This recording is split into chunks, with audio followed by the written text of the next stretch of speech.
அஸ்ஸலாமு அலைக்கும். ரசூல்லா மறுமையில ஒருத்தரோட நிலைமையை பற்றி ரொம்ப கடுமையாக எச்சரிச்சிருக்காங்க. அந்த மனிதரோட நிலைமை என்ன தெரியுமா? அவர் மறுமையில மலையளவுக்கு நன்மை எடுத்துகிட்டு வருவாராம்.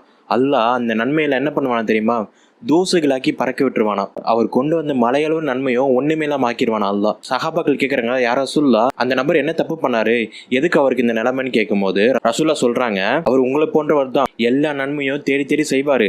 இன்னும் மேல சொல்ல போனா அவர் இரவு வணக்கமான தகஜத்தும் தொழுவாரு, எல்லா நன்மைகளும் ஈடுபாடா இருப்பாரு. ஆனா அவர் செஞ்ச ஒரே ஒரு பாவம் தான் அவருக்கு இந்த நிலைமையை கொண்டு வந்தது அப்படின்னு ரசூல்லா சொல்லியிருக்காங்க. அது என்ன பாவம்னா, அவர் எவ்வளவுதான் நன்மை செஞ்சாலும் எவ்வளவுதான் இபாதத்தா இருந்தாலும் தனிமையில இருக்கும் போது அவர் அல்லாவோட பார்வையை மறந்துட்டு செயல்படுவார். அல்லாவோட பார்வையும் அல்லாவோட பயமும் இல்லாம தனிமைன்னு வந்துட்டா அவர் அல்லாஹ் தடுத்தது எல்லாத்தையும் செய்வார். நல்லா புரிஞ்சுக்கங்க, அல்லாவோட பார்வையிலேருந்து எதையும் மறைக்க முடியாது, அல்லாவுடைய ஞானத்திலிருந்து எதையுமே அழிக்க முடியாது. ஸோ தனிமையில இருக்கும்போது ரொம்ப அல்லாவை பயந்துக்குங்க. நம்ம கண்ணு எது பார்க்குது, நம்ம வாய் எதை பேசுது, நம்ம கரங்கள் எது செய்யுதுன்னு ரொம்ப தெளிவா அல்லாஹ் ரொம்ப பயந்துக்குங்க. மேலும் தனிமையில இருக்கும்போது அதிகமா அல்லாஹ்வை நினைவு கொள்ளுங்க. உங்களையும் சரி என்னையும் சரி அத்தகைய நிலையிலிருந்து அல்லாஹ் தஆலா நம்ம அனைவரையும் பாதுகாப்பானாக. மேலும் சின்ன ஒரு விஷயத்தை நினைவுட்டுறேன், நீங்க என்னதான் பாவம் செஞ்சாலும் அல்லாஹ் பயந்தாலும் இஸ்திக்ஃபார் செஞ்சு தௌபா மூலியமா அல்லாஹ்விடம் திரும்பினீங்கன்னா அல்லாஹ் அனைத்து பாவங்களையும் மன்னிக்கக்கூடியவன். இன்ஷா அல்லாஹ் அல்லாஹ்வை தனிமையில பயப்படுங்க.